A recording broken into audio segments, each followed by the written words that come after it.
कर्ण के बारे में ऐसी 10 बातें जिन्हें जानकर चौंक जाएंगे। दुर्वासा ऋषि के वरदान से कुंती ने सूर्य का आह्वान करके कौमार्य में ही कर्ण को जन्म दिया था। लोकलाज भय से कुंती ने उसे नदी में बहा दिया था। बाद में गंगा किनारे हस्तिनापुर के सारथी अधिरथ को कर्ण मिला और वह उस बालक को अपने घर ले गया। कर्ण को अधिरथ की पत्नी राधा ने पाला, इसलिए कर्ण को राधे भी कहते हैं। अंग देश के राजा कर्ण की पहली पत्नी का नाम वृषाली था। वृषाली से उसको वृषसेन, सुषेण, वृषकेत नामक 3 पुत्र मिले। दूसरी सुप्रिया से चित्रसेन, सुशर्मा, प्रसेन, भानुसेन नामक 3 पुत्र मिले। माना जाता है कि सुप्रिया को ही पद्मावती और पुन्नुरुवी भी कहा जाता था। पहला रहस्य, हालांकि यह कथा मान्यता पर आधारित है। कहते हैं कि द्रौपदी को महारथी कर्ण से प्रेम था और कर्ण को भी द्रौपदी पसंद थी। स्वयंवर में कर्ण भी गए थे। राजा द्रुपद का भीष्म से विरोध था और कर्ण भीष्म के पक्ष में थे। राजा द्रुपद ने द्रौपदी को पहले ही बता दिया था कि कर्ण एक सूत पुत्र है और यदि तुमने उन्हें पसंद किया तो जीवन भर तुम्हें एक दास की पत्नी के रूप में पहचाना जाएगा। स्वयंवर में निराश द्रौपदी ने एक कठिन निर्णय लेते हुए भरी सभा में कर्ण को एक सूत पुत्र कहकर अपमानित किया था। फिर भी चीरहरण के दौरान द्रौपदी को कर्ण से उम्मीद थी, लेकिन कर्ण ने अपने अपमान को याद कर वहां द्रौपदी की कोई सहायता नहीं की। बाद में जब भीष्म पितामह मृत्युशैया पर लेटे थे, तब कर्ण ने उनसे कहा कि वे द्रौपदी को चाहते थे। यह बात द्रौपदी ने भी सुनी और पहली बार द्रौपदी को भी पता चला कि कर्ण भी मुझे प्रेम करते हैं। दूसरा रहस्य, दुर्योधन की पत्नी का नाम भानुमति था। कहते हैं कि भानुमति का कर्ण के साथ अच्छा संबंध हो चला था। दोनों एक दूसरे के साथ मित्र की तरह रहते थे। कर्ण और दुर्योधन की पत्नी भानुमति एक बार शतरंज खेल रहे थे। इस खेल में कर्ण जीत रहा था। तभी भानुमति ने दुर्योधन को आते देखा और खड़े होने की कोशिश की। दुर्योधन के आने के बारे में कर्ण को पता नहीं था, इसलिए जैसे ही भानुमति ने उठने की कोशिश की, कर्ण ने पकड़कर बिठाना चाहा। भानुमति के बदले उसके मोतियों की माला कर्ण के हाथ में आकर टूट गई। दुर्योधन तब तक कमरे में आ चुका था। दुर्योधन को देखकर भानुमति और कर्ण दोनों डर गए कि दुर्योधन को कहीं कुछ गलत शक न हो जाए। परंतु दुर्योधन को कर्ण पर बहुत विश्वास था। उसने सिर्फ इतना कहा कि मोतियों को उठा लें और वह जिस उद्देश्य से आया था उस संबंध में कर्ण से चर्चा करने लगा। इस विश्वास के चलते ही कर्ण गलत समझ लिए जाने से बच गए। तीसरा रहस्य, एक बार कुंती कर्ण के पास गई और उससे पांडवों की ओर से लड़ने का आग्रह करने लगी। कर्ण को मालूम था कि कुंती मेरी मां है। कुंती के लाख समझाने पर भी कर्ण नहीं माने और कहा कि जिनके साथ मैंने अब तक का अपना सारा जीवन बिताया उसके साथ मैं विश्वासघात नहीं कर सकता। तब कुंती ने कहा कि क्या तुम अपने भाइयों को मारोगे? इस पर कर्ण ने बड़ी ही दुविधा की स्थिति में वचन दिया, माते, तुम जानती हो कि कर्ण के यहाँ याचक बनकर आया कोई भी खाली हाथ नहीं जाता, मैं तुम्हें वचन देता हूँ कि अर्जुन को छोड़कर मैं अपने अन्य भाइयों पर शस्त्र नहीं उठाऊंगा। चौथा रहस्य, कर्ण की शक्ति अर्जुन और दुर्योधन से कम नहीं थी। उसके पास इंद्र द्वारा दिया गया अमोघास्त्र था, जिसे इंद्र ने कवच और कुंडल के बदले में दिया था। अमोघास्त्र देवे वक्त इंद्र ने कहा था कि तुम इसका प्रयोग एक ही बार कर सकते हो। यह जिस पर भी चलाया जाएगा वह निश्चित ही मारा जाएगा। कर्ण ने इस अमोघास्त्र का प्रयोग उसने दुर्योधन के कहने पर भीम पुत्र घटोत्कच पर किया था, जबकि वह इसका प्रयोग अर्जुन पर करना चाहता था। यह ऐसा अस्त्र था जिसका वार कभी खाली नहीं जा सकता था, लेकिन वरदान अनुसार इसका प्रयोग एक बार ही किया जा सकता था। पांचवां रहस्य, कहते हैं कि भगवान श्री कृष्ण कर्ण और द्रौपदी के शरीर में समानता थी। कृष्ण की मांसपेशियां मृदु परंतु युद्ध के समय विस्तृत हो जाती थीं, इसलिए सामान्यत लड़कियों के समान दिखने वाला उनका लावण्यमय शरीर युद्ध के समय अत्यंत कठोर दिखाई देने लगता था। यही खासियत द्रौपदी और कर्ण के शरीर में भी थी। इसका मतलब यह कि ये तीनों लोग वक्त के साथ अपने शरीर को कोमल या कठोरतम बना लेते थे। छठा रहस्य किंवदंती है कि एक बार कर्ण ने अपना यौवन ही दान दे दिया था। कथा अनुसार एक बार की बात है, दुर्योधन के महल पर भगवान नारायण स्वयं विप्र के वेश में पधारे और दुर्योधन के भिक्षा मांगने लगे। दुर्योधन के द्वार पर आकर एक विप्र ने अलख जगाई, नारायण हरि भिक्षा देहि। दुर्योधन ने स्वर्ण आदि देकर विप्र का सम्मान करना चाहा तो विप्र ने कहा, राजन मुझे यह सब नहीं चाहिए। दुर्योधन ने आश्चर्य से पूछा, तो फिर महाराज कैसे पधारे?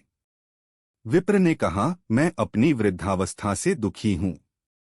मैं चारों धाम की यात्रा करना चाहता हूँ, जो युवावस्था के स्वस्थ शरीर के बिना संभव नहीं है, इसलिए यदि आप मुझे दान देना चाहते हैं तो यौवन दान दीजिए। दुर्योधन बोला, भगवन मेरे यौवन पर मेरी सहधर्मिणी का अधिकार है, आज्ञा हो तो उनसे पूछ आऊं। विप्र ने सिर हिला दिया। दुर्योधन अंतपुर में गया और मुंह लटकाए लौट आया। विप्र ने दुर्योधन के उत्तर की प्रतीक्षा नहीं की। वह स्वतः समझ गए और वहां से चलते बने। उन्होंने सोचा, अब महादानी कर्ण के पास चला जाए। कर्ण के द्वार पहुंचकर विप्र ने अलख जगाई, भिक्षा देहि। कर्ण तुरंत राजद्वार पर उपस्थित हुआ, विप्रवर मैं आपका क्या अभीष्ट करूं? विप्र ने दुर्योधन से जो निवेदन किया था वही कर्ण से भी कर दिया। कर्ण उस विप्र को प्रतीक्षा करने की विनय करके पत्नी से परामर्श करने अंदर चला गया, लेकिन पत्नी ने कोई ननुकुर नहीं की। वह बोली, महाराज दानवीर को दान देने के लिए किसी से पूछने की जरूरत क्यों आ पड़ी? आप उस विप्र को संकोच यौवन दान कर दें। कर्ण ने अविलंब यौवन दान की घोषणा कर दी। तब विप्र के शरीर से स्वयं भगवान विष्णु प्रकट हो गए, जो दोनों की परीक्षा लेने गए थे। सातवां रहस्य कर्ण दान करने के लिए काफी प्रसिद्ध था।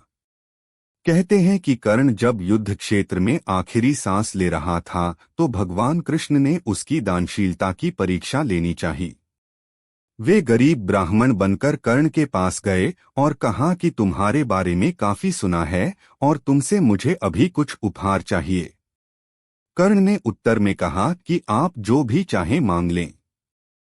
ब्राह्मण ने सोना मांगा। कर्ण ने कहा कि सोना तो उसके दांत में है और आप इसे ले सकते हैं। ब्राह्मण ने जवाब दिया कि मैं इतना कायर नहीं हूं कि तुम्हारे दांत तोड़ूं। कर्ण ने तब एक पत्थर उठाया और अपने दांत तोड़ लिए।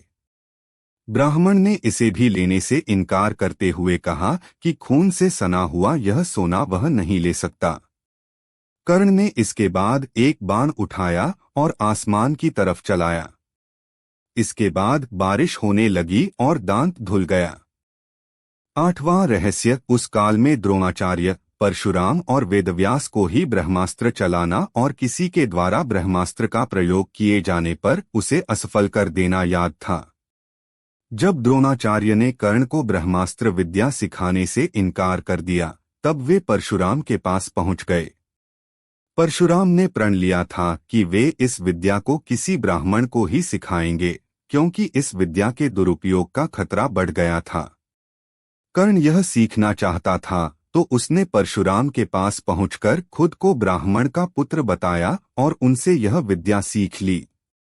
फिर एक दिन जंगल में परशुराम जी कर्ण की गोद में सिर रखकर गहरी नींद में सो रहे थे।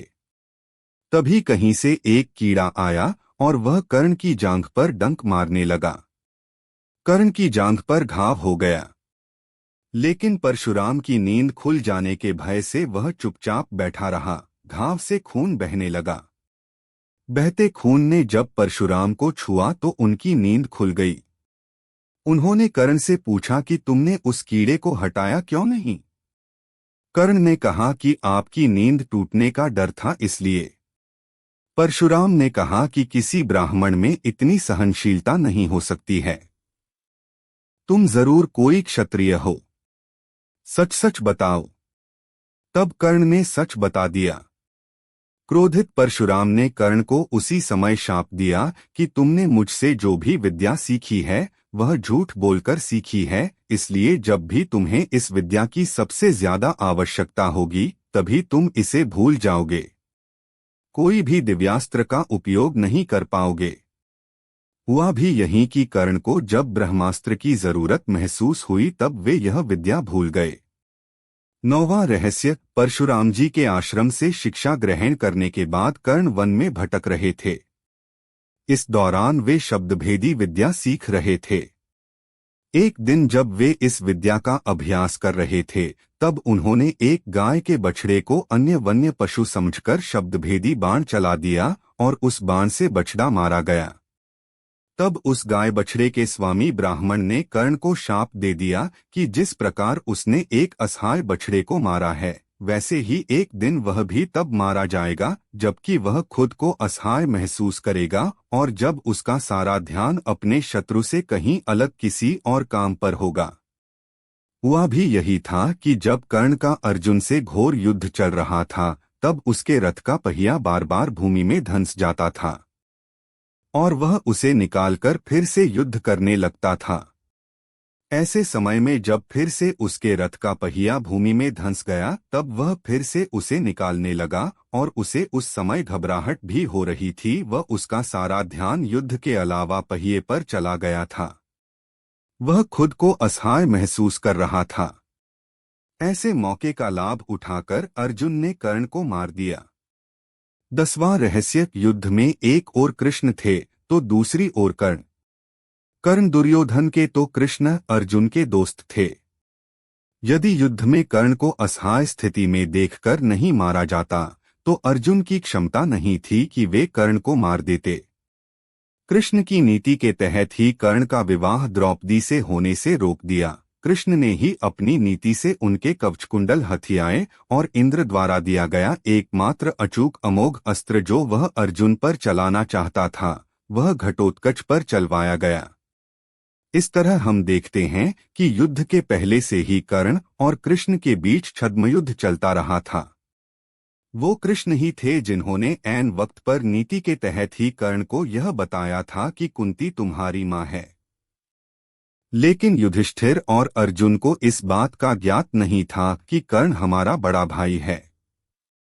यदि युधिष्ठिर को यह पता चलता कि कर्ण मेरा बड़ा भाई है तो वह राजपाट की लड़ाई नहीं लड़ते बल्कि कर्ण को ही राजा बनाने की लड़ाई लड़ते। इस श्राप के चलते सूर्यपुत्र कर्ण को अर्जुन के हाथों मिली थी पराजय।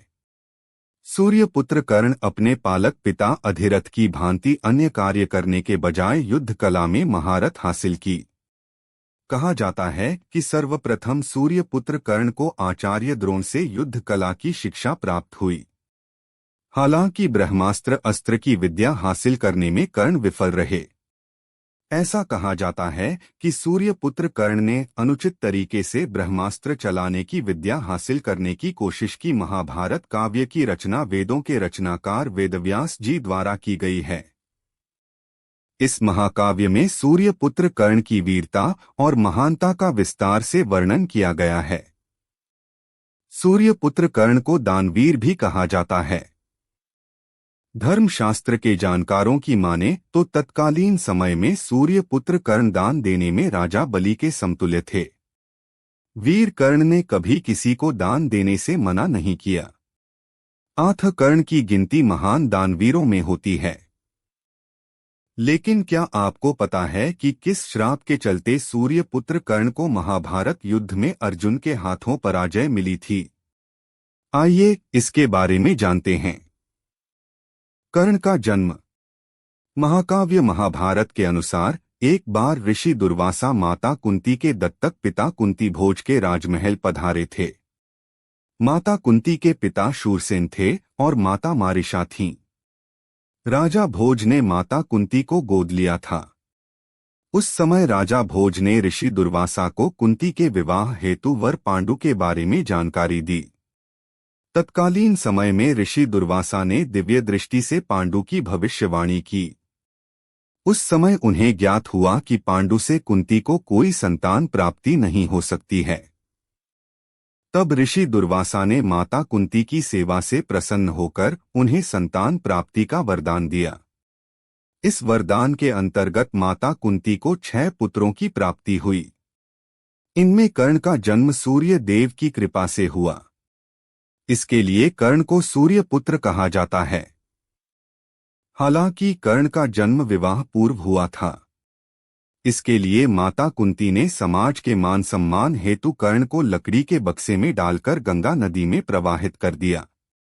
तत्कालीन समय में अधिरथ ने सूर्य पुत्र कर्ण का पालन पोषण किया। शिक्षा। सूर्य पुत्र कर्ण अपने पालक पिता अधिरथ की भांति अन्य कार्य करने के बजाय युद्ध कला में महारत हासिल की। इसके लिए कर्ण को अधिरथ का पूर्ण सहयोग प्राप्त हुआ।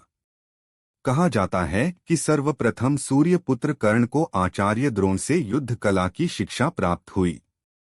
हालांकि ब्रह्मास्त्र अस्त्र की विद्या हासिल करने में कर्ण विफल रहे। ऐसा कहा जाता है कि सूर्य पुत्र कर्ण ने अनुचित तरीके से ब्रह्मास्त्र चलाने की विद्या हासिल करने की कोशिश की। यह जान आचार्य द्रोण ने शिक्षा देने से मना कर दिया। इसके बाद कर्ण ज्ञान हासिल करने हेतु परशुराम जी के पास पहुंचे। श्राप। सनातन धर्म गुरुओं की माने तो सूर्य पुत्र कर्ण को परशुराम भगवान ने पूर्ण शिक्षा दी। इसमें ब्रह्मास्त्र चलाने की भी विद्या शामिल थी। तत्कालीन समय में परशुराम भगवान केवल ब्राह्मणों को शिक्षा देते थे। एक बार भगवान परशुराम सूर्य पुत्र कर्ण के जांघ पर सिर रखकर विश्राम कर रहे थे। उस समय एक बिच्छू कर्ण के दूसरे पैर पर डंक मारने लगा। सूर्य पुत्र कर्ण यह जान कि गुरु का ध्यान भंग न हो, बिच्छू के डंक को सहते रहे। इससे कर्ण के जंघा पर बड़ा जख्म बन गया। इस स्थान से रक्त प्रवाहित होने लगा। रक्त के प्रवाह से भगवान परशुराम की नींद खुल गई। उस समय कर्ण के जंघा पर जख्म देखकर भगवान परशुराम कर्ण की शक्ति को समझ गए। उन्होंने कहा, दर्द को इतना सहने की शक्ति केवल क्षत्रिय में हो सकती है। इसमें कोई संदेह नहीं है कि तुम क्षत्रिय हो। तुमने छल कर मुझसे शिक्षा प्राप्त की। अतः मैं तुम्हें श्राप देता हूं कि जब तुम्हें ब्रह्मास्त्र की अत्यधिक आवश्यकता होगी, उस समय तुम चलाना भूल जाओगे। महाभारत युद्ध के 17वें दिन युद्ध के समय जब धरती में सूर्य पुत्र कर्ण का रथ धंस गया, उस समय भगवान श्री कृष्ण के कहने पर अर्जुन ने सूर्य पुत्र कर्ण पर ब्रह्मास्त्र चलाया। हालांकि आवश्यकता के समय में कर्ण ब्रह्मास्त्र चलाना भूल गए। इस तरह अर्जुन के ब्रह्मास्त्र से कर्ण का वध हुआ। कहानी महाभारत की इन 5 कारणों से कर्ण और अर्जुन में दुश्मनी थी। महाभारत में एक प्रसंग आया है कि जब कर्ण को सेनापति बनाया गया तब कुंती कर्ण के पास आई और यह राज बताया कि पांडव उनके दुश्मन नहीं बल्कि उनके भाई हैं। इस रहस्य को जानने के बाद भी कर्ण ने कौरवों की ओर से युद्ध करने का निर्णय नहीं बदला और यह वचन दिया कि अर्जुन को छोड़कर वह किसी अन्य पांडव को नहीं मारेगा।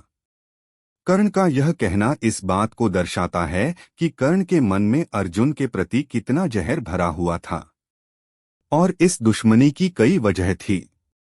अधिरथ जिन्होंने कर्ण का लालन पालन किया था, वह कर्ण को शिक्षा प्राप्ति के लिए गुरु द्रोणाचार्य के पास ले गए थे। लेकिन द्रोणाचार्य ने कर्ण को शिक्षा देने से मना कर दिया क्योंकि कर्ण क्षत्रिय नहीं था। दूसरा कारण यह था कि वह अर्जुन को सर्वश्रेष्ठ धनुर्धर बनाना चाहते थे। अर्जुन द्रोणाचार्य का सबसे प्रिय शिष्य भी थे। कर्ण अर्जुन को युद्ध में पराजित करके द्रोणाचार्य को यह साबित करके दिखाना चाहते थे कि वह सूतपुत्र होकर भी क्षत्रिय अर्जुन से बेहतर है। कर्ण की यह महत्वाकांक्षा इनके बीच दुश्मनी की एक बड़ी वजह थी। कौरव और पांडवों की शिक्षा खत्म होने के बाद दीक्षांत समारोह आयोजन किया गया, जिसमें सभी को अपनी क्षमता और योग्यता का प्रदर्शन करना था।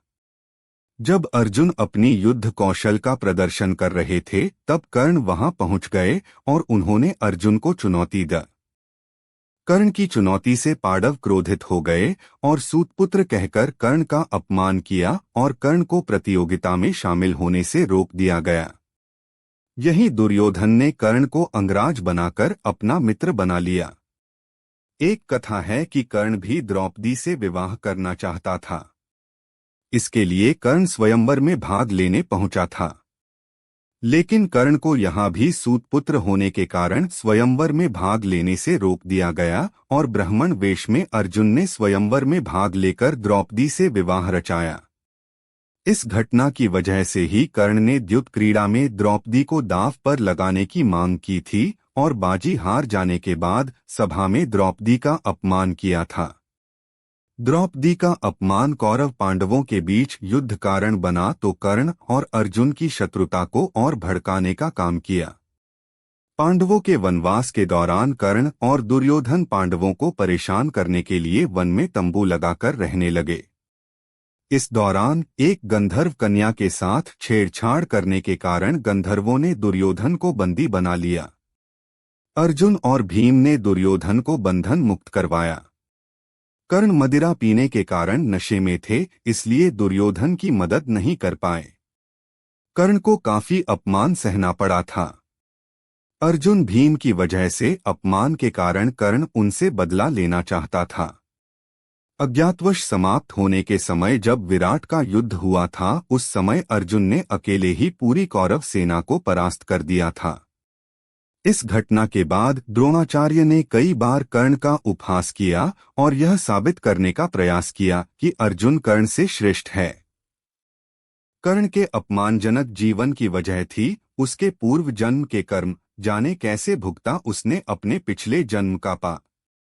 महाभारत में कर्ण ऐसा पात्र था जिसे आज भी दानवीर और अंगराज कर्ण कहा जाता है। उसकी वीरता की गाथाएं गई जाती हैं, लेकिन जब कर्ण के जीवन की बात होती है तो उसने पूरे जीवन केवल अपमान और यातनाएं ही सही।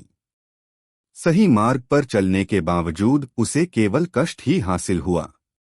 इसके लिए कर्ण के पूर्वजन्म को दोष दिया जाता है, लेकिन क्या है कर्ण के पूर्वजन्म की कहानी, चलिए जानते हैं। महाभारत में कर्ण का चरित्र बेहद मार्मिक है, क्योंकि उसने पूरा जीवन एक सूत पुत्र होने का दंश सहा।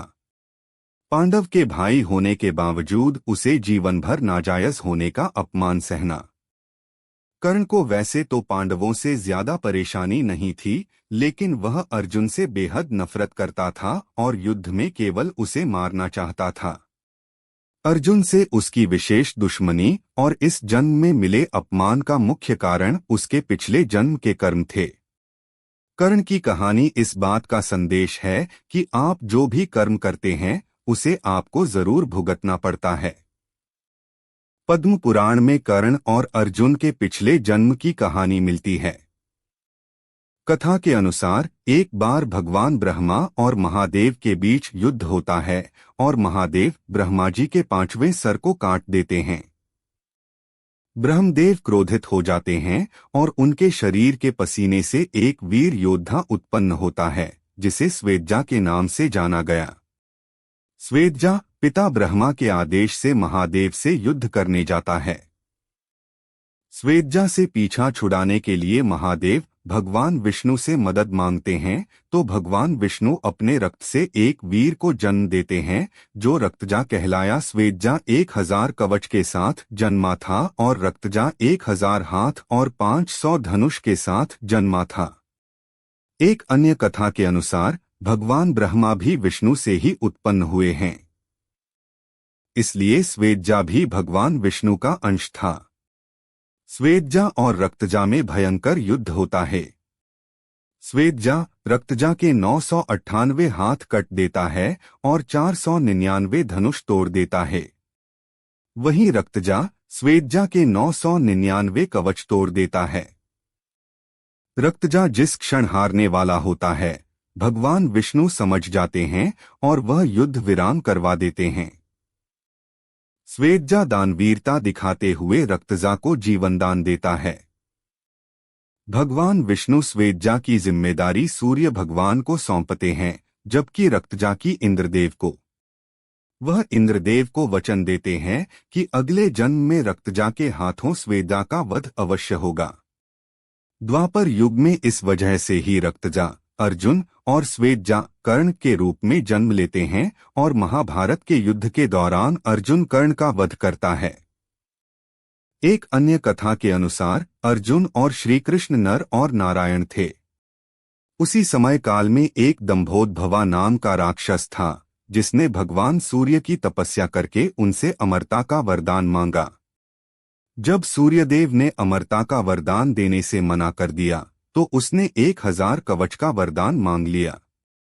इस कवच के साथ उसने एक और वरदान मांगा कि उसके हर कवच को तोड़ने के लिए किसी को 1000 साल तपस्या करनी पड़ेगी और कवच के टूटते ही वह व्यक्ति भी मर जाएगा जिसने उसे तोड़ा है। सूर्यदेव ने उसे वह वरदान दे दिया, लेकिन उसके बाद उसने तीनों लोक में अत्याचार शुरू कर दिए। उसके अत्याचार का अंत करने के लिए नर और नारायण ने जन्म लिया और दोनों ने बारी बारी से तपस्या करके दंभोदभवा के 999 कवच तोड़ दिए। जब उनमें से कोई एक मरता तो दूसरा अपने तप से उसे जीवित कर देता और फिर दूसरा उस राक्षस के साथ युद्ध करना शुरू कर देता। जब एक कवच बच गया तो दंभोदभवा डर से सूर्यदेव की शरण में चला गया। उस वक्त सूर्यदेव ने तो उसके प्राण बचा लिए, लेकिन जब कुंती ने वरदान स्वरूप एक पुत्र पाया तो सूर्यदेव ने कवच कुंडल के साथ कर्ण के रूप में दंभोदभवा को उनकी झोली में डाल दिया। कर्ण के पिछले जन्मों के कर्मों का न्याय होना अभी बाकी था, इसलिए उसका जीवन अपमान भरा रहा। कर्ण का वध करने के लिए ही कृष्ण, नारायण और अर्जुन नर को वापस पुनर्जन्म लेना पड़ा और फिर अर्जुन ने कर्ण का वध किया। जब कर्ण ने श्री कृष्ण से पूछा मेरा क्या दोष था, जरूर जानिए श्री कृष्ण का उत्तर। कर्ण ने कृष्ण से पूछा मेरा जन्म होते ही मेरी माँ ने मुझे त्याग दिया, क्या अवैध संतान होना मेरा दोष था? द्रोणाचार्य ने मुझे सिखाया नहीं क्योंकि मैं क्षत्रिय पुत्र नहीं था। परशुराम जी ने मुझे सिखाया तो सही, परंतु श्राप दे दिया कि जिस वक्त मुझे उस विद्या की सर्वाधिक आवश्यकता होगी मुझे उसका विस्मरण होगा, क्योंकि उनके अनुसार मैं क्षत्रिय नहीं था। केवल संयोगवश एक गाय को मेरा बाण लगा और उसके स्वामी ने मुझे श्राप दिया, जबकि मेरा कोई दोष नहीं था। द्रौपदी स्वयंवर में मेरा अपमान किया गया। माता कुंती ने मुझे आखिर में मेरा जन्म रहस्य बताया भी तो अपने अन्य बेटों को बचाने के लिए। जो भी मुझे प्राप्त हुआ है दुर्योधन से ही हुआ है, तो अगर मैं उसकी तरफ से लड़ूं तो मैं गलत कहाँ हूं?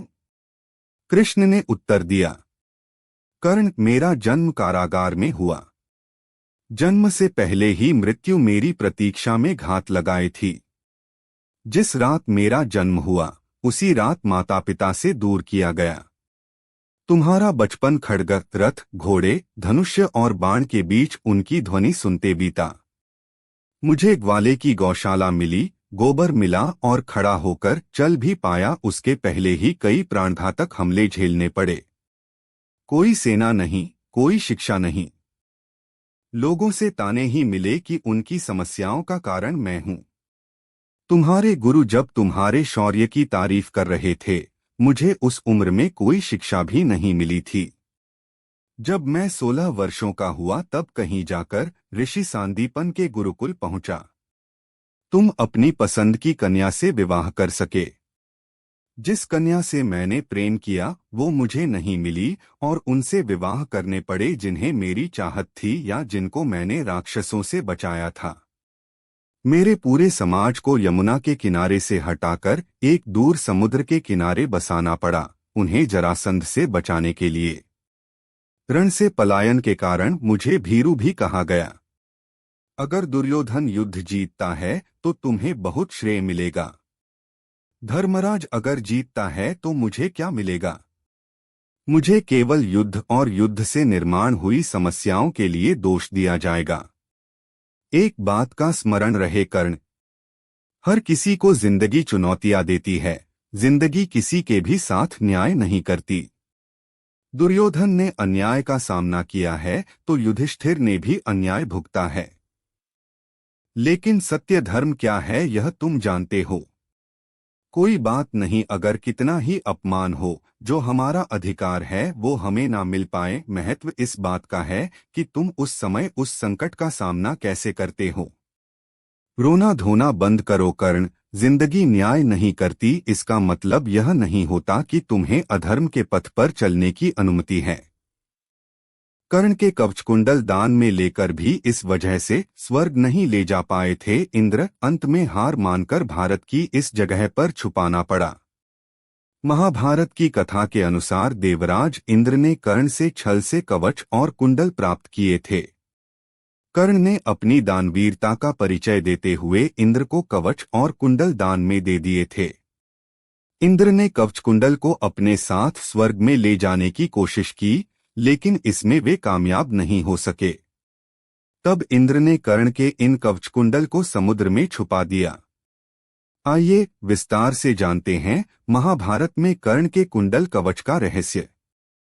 महाभारत में कर्ण की दानवीरता की कई कहानियां सुनने को मिलती हैं। महाभारत की ऐसी ही कथा कर्ण के कवचकुंडल से भी जुड़ी है। कुरुक्षेत्र के युद्ध में कर्ण ऐसा महान योद्धा था जिसे हरा पाना किसी के लिए भी आसान नहीं था। खुद अर्जुन का पराक्रम भी कर्ण के सामने घटकर आधा रह जाता था। श्री कृष्ण यह बात जानते थे कि कर्ण को हराने के लिए उसके कवचकुंडल को उसके पास से लेना बहुत जरूरी है, इसलिए श्री कृष्ण ने इंद्रदेव को यह कार्य सौंपा। स्वर्ग के देवता देवराज इंद्र ने कर्ण के कवचकुंडल स्वर्ग ले जाने की कोशिश की, लेकिन अंत में हार मानकर समुद्र में छुपाने पड़े। आइए जानते हैं इंद्र ने कर्ण के कवचकुंडल कहाँ छुपाए थे। एक साधु का वेश बनाकर कर्ण से मिले थे देवराज इंद्र। श्री कृष्ण ने कर्ण के कवच और कुंडल का रहस्य अर्जुन को बताया था। कृष्ण ने अर्जुन को अपने मानस पिता इंद्र से सहायता लेने का सुझाव दिया। तब कुंडल और कवच का रहस्य जानकर देवराज इंद्र एक साधु का वेश बनाकर कर्ण के पास पहुंचे। उस समय कर्ण स्नान करके नदी से निकल रहे थे। अचानक एक साधु को अपने सामने खड़ा देखकर कर्ण ने उन्हें प्रणाम किया और सेवा बताने के लिए कहा। साधु का वेश लिए इंद्र ने अपना मायाजाल फेंका और गंभीर होते हुए कहा, वत्स, तुम बहुत बड़े योद्धा प्रतीत होते हो, लेकिन मैं जिस दान की अपेक्षा रखता हूँ वो तुम नहीं दे सकते। साधु की बात सुनकर कर्ण ने उसे वचन दिया कि वे दान में जो कुछ भी पाने की इच्छा रखते हैं कर्ण उसे जरूर देंगे। देवराज इंद्र ने कर्ण से मांग लिए कवचकुंडल। कर्ण साधु बने देवराज इंद्र की बातों से अंदाजा लगा चुके थे कि सामने खड़ा साधु कोई साधारण व्यक्ति नहीं बल्कि किसी लक्ष्य के साथ आया कोई देवता है।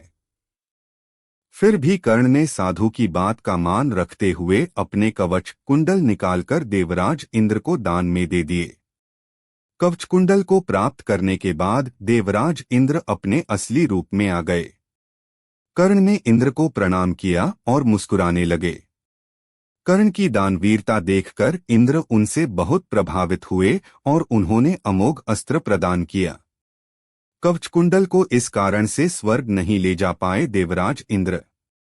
कर्ण को अमोघ शस्त्र भेंट करके इंद्र कवचकुंडल को लेकर स्वर्ग जाने लगे, लेकिन इंद्र जैसे ही कवचकुंडल को लेकर स्वर्ग की ओर प्रस्थान करते, कवचकुंडल जड़ अवस्था में एक जगह पर टिके रह जाते। इसका सबसे बड़ा कारण यह था कि इंद्र ने कर्ण के कवचकुंडल को छल से प्राप्त किया था। छल से प्राप्त की हुई किसी चीज को स्वर्ग नहीं ले जाया जा सकता था। छल से लेने के कारण कवचकुंडल में नकारात्मक ऊर्जा के कण भी आ चुके थे। इस कारण से इंद्र ने कर्ण के कवचकुंडल को समुद्र में छुपाने का निर्णय लिया। देवराज इंद्र ने भारत की इस जगह छुपाए थे कर्ण के कवचकुंडल। कर्ण के कवचकुंडल एक प्रकाशमय ऊर्जा कणों के रूप में थे, जिसे देवराज इंद्र ने रात्रि के समय समुद्र में छुपा दिया। चंद्रदेव यह पूरा दृश्य देख रहे थे, इसलिए उन्होंने कवच और कुंडल लेने का प्रयास किया, लेकिन तभी समुद्रदेव ने उन्हें टोककर कहा, चंद्रदेव, कर्ण के ये कवच और कुंडल मेरे संरक्षण में हैं, इसलिए आप इसे बिना किसी अधिकार के नहीं ले सकते। सूर्यदेव ने भी समुद्रदेव का साथ दिया और हमेशा हमेशा के लिए इन कवच कुंडल के संरक्षण की जिम्मेदारी ली। मान्यता है कि इंद्र ने ओडिशा के पुरी के पास स्थित कोणार्क के समुद्र में कर्ण के कवचकुंडल को सूक्ष्म रूप में छुपाया था। आज भी कई वैज्ञानिक कई अध्ययन करने के बाद भी इन कवचकुंडल का पता नहीं लगा पाए हैं। सूर्यपुत्र कर्ण के कई चमत्कारिक पहलू थे, जिनमें सबसे प्रमुख उनका जन्म से प्राप्त कवच और कुंडल था, जो उन्हें लगभग अभेद्य बनाता था। इसके अतिरिक्त उन्होंने कई शक्तिशाली अस्त्रों का ज्ञान प्राप्त किया था, लेकिन उनका सबसे बड़ा चमत्कार उनकी दानवीरता थी, जिसके कारण उन्हें महादानी कहा गया। सूर्यपुत्र कर्ण के चमत्कार। कवच और कुंडल। कर्ण जन्म से ही एक अभेद्य कवच और कुंडल के साथ पैदा हुए थे, जो उन्हें लगभग अजेय बनाते थे। ये कवच और कुंडल सूर्यदेव ने उन्हें दिए थे। दानवीरता। कर्ण को महादानी कहा जाता था क्योंकि वे किसी भी याचक को खाली हाथ नहीं लौटाते थे। एक प्रसिद्ध कथा के अनुसार इंद्रदेव ने ब्राह्मण के वेश में उनसे उनका कवच और कुंडल दान में मांग लिया था और कर्ण ने बिना किसी हिचकिचाहट के उन्हें दान कर दिया था। अस्त्र शस्त्रों का ज्ञान। कर्ण ने आचार्य द्रोण और परशुराम से युद्ध कला में महारत हासिल की थी। उन्हें कई शक्तिशाली अस्त्रों का ज्ञान था, जिनमें नारायणास्त्र भी शामिल था, जिसे उन्होंने अर्जुन के विरुद्ध प्रयोग करने के लिए प्राप्त किया था। मृत्यु के बाद सम्मान। महाभारत युद्ध में कर्ण की मृत्यु के बाद भगवान कृष्ण ने स्वयं उनका अंतिम संस्कार किया था, जो उनकी महानता का प्रमाण है। कर्ण के इन चमत्कारों ने उन्हें महाभारत के एक महान योद्धा और दानवीर के रूप में प्रतिष्ठित किया। तो ये थे दानवीर कर्ण के रहस्य और चमत्कार। वीडियो अच्छी लगे तो चैनल को सब्सक्राइब करें, वीडियो को लाइव कमेंट करें, शेयर करें। धन्यवाद।